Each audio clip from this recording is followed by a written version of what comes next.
This is Bishop Weisenburger, and we are back again. It seems like we were just here, Father Adolf. And I'm with Father Greg Adolf, our pastor in Sierra Vista, one of our pastors. And as I like to tease him, kind of our unofficial diocesan historian. And he has so much wisdom on Padre Kino and his impact and significance for today that I've asked him back to talk a little bit more.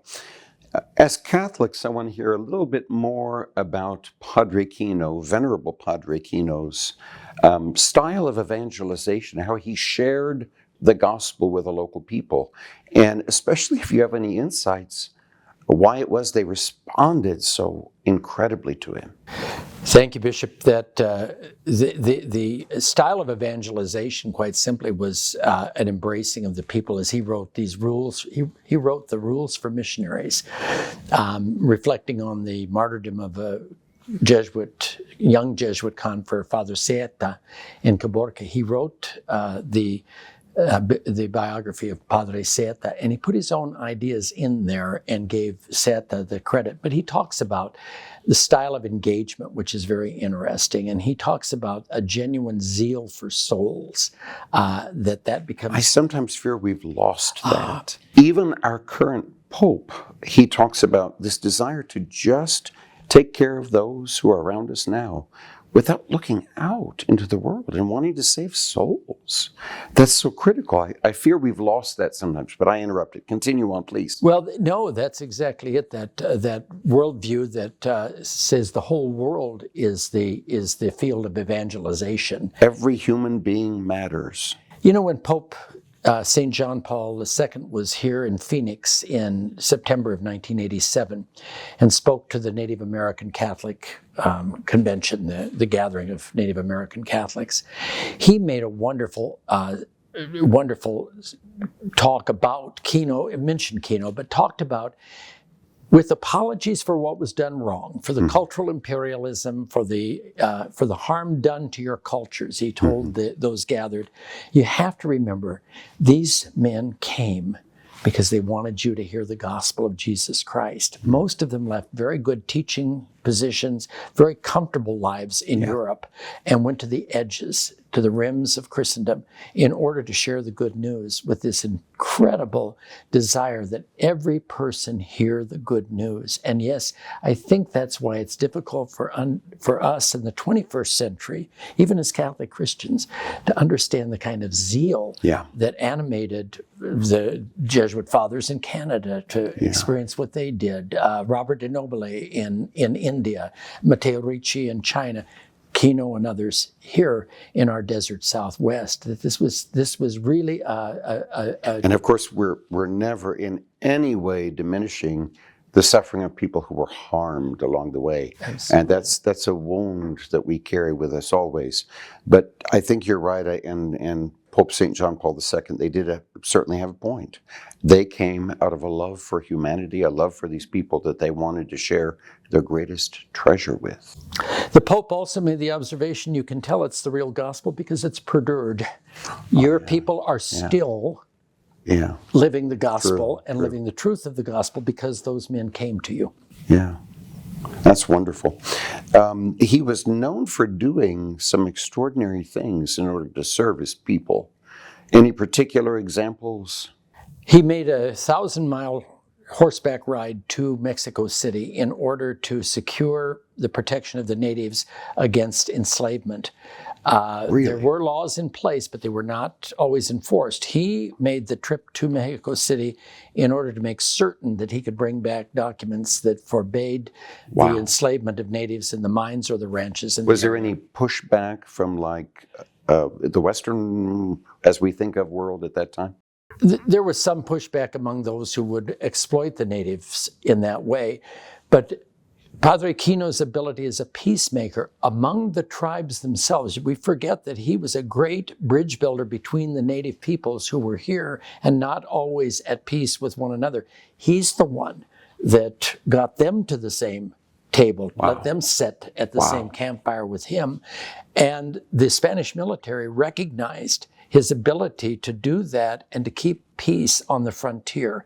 One Spanish military commander said he is worth a battalion of cavalry. Wow. Wow. His ability to hold the peace on the frontier. And it was a dangerous frontier with Now, did the church always provide him immense support? Because my impression is at times he was accused of maybe going too far, whatever that means. Some of his fellow Jesuits wrote negative reports about him. We would say, from maybe this perspective, as much out of jealousy as anything else, but accusing him of going native was one of the charges, being too much on the side of the native peoples. What a wonderful allegation. And one of the other charges was that he was a terrible optimist. He was way too optimistic. So one of his confreres wrote, where there is a mud puddle, he sees a lagoon. Where there is a tree, he sees a forest. And he saw the potential. Right. His vision was such, he saw the potential. Yeah. One of the interesting things for us living here in Tucson, in the Tucson area, is he said, looking at this area, I believe that if this were done right, this area could support a population as large as that of Mexico City. Well, of course, Tucson is much larger than the Mexico City of 1711. Yeah. A visionary. Wow. I always think people are converted to the faith, brought to the faith, or even we Catholics are led into it more deeply when we see genuine witnesses. I sometimes say, I know it sounds corny or a little prepackaged, but people learn more. Our words are kind of beside the point if they don't match what we're living, and he seemed to live it. Now, I know there's a story of him traveling in the night to save one person. Great story, Bishop. He was a first-class horseman. The record of his entradas. I'm rides. Good with dogs and cats, but not horses. Modern cowboys wonder yeah. at what he was able to do. Okay. He received word in the Indian village in Tumacacori, here, of course, south of Green Valley, that there was going to be execution of a native in San Ignacio. And he knew the native, and we can talk a little bit about his wanting always to hold the military just a little bit. He did not really... At arm's length. At arm's length, because of the failed Atondo expedition to Baja California. Mm-hmm. He really, without saying so, really blamed the military for the failure of that mission and the eventual withdrawal of that first entrada into Baja California because of insensitivity, accusations, harshness on the part of the military.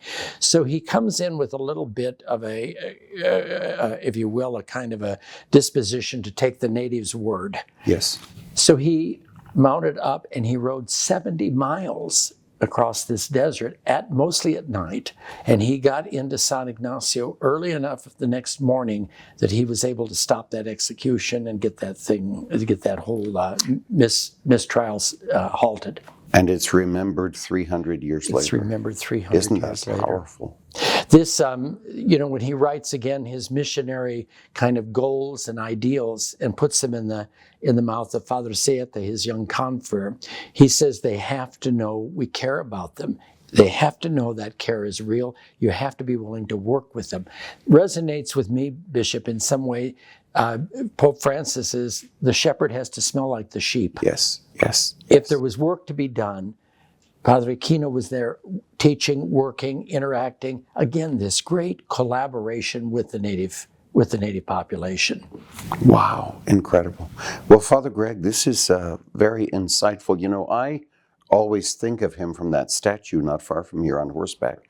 I love driving by that statue. And there's a matching one, I think, isn't there, in Washington, D.C.? We have the 3 statues for 3 cities, one in Hermosillo, Magdalena, where he died in 1711, one here and one in Segno, Italy. The statue at the state capitol in Phoenix is the Martinez statue of earlier. Wow. And then we have him in the Hall of Statuary in Congress. Right, in one Congress. Of 4 Catholic priests. Yeah. Isn't that incredible? Honored in that way. Wow. You've led some pilgrimages, I think, with Father John Arnold and others to Magdalena de Kino. We have, through the Southwest Mission Research Center, we've been conducting tours of the Kino missions, the route of the missionaries, for over 30 years. Wow. And that engagement, too, has been a wonderful kind of building of bridges. I read the story some time ago, right after I got here. Father gave me several books on our local history, which I love. But I remember reading of how they discovered and really proved that's Kino's grave. It's a fascinating story. Well, Father, I'm going to let you go, but you have to come back at least one more time. I'd like to talk a little bit more, if I can keep probing that brain of yours, I want to talk a little bit more about maybe the significance for Kino today. Kino the man, Kino the evangelizer, Kino the great person that he was. Thank you, The Bishop. man that we hope will be declared a saint. Maybe Very we can good. talk about that a little more when we come back. Very good. Thank you so much, Father Greg.